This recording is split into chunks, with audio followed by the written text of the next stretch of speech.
حمد پروت په پالیز کې و د توت تر یوې ونې لاندې. ویل یې خدای په خپل کار ته هم ښه نه پوهېږې. یو خو دا توت دا غټه ونه بل خوا ووړ جوړنګ دی. تا په دې ونه دا د نوک هومره دانه پورې کړه او په جوړنګ د دومره غټه هندوانه پورې کړه. چې پالیزوان په دغه هسې یوه خیال کې ډوب و نو له بالا یوه دانه د توت را پرېوتله چې پر سترګه باندې ولګېده. ژر را جګ سو. ویل یې خدایه په خپل کار ولا چې ښه پوهېږې.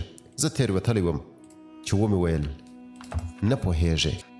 که هندوانه چېرته له پاسه را لوېدلی وای اوس او لګېدلې مې دغسې وای پر سترګه باندې، ګمان مې نه دی چې دا سترګه به وای روغه پاته. ستا دانایي ده دا چې زه یې له تاوانه خلاص کړم، که نه شیطان خو ویل دی به له ایمانه خلاص کړم.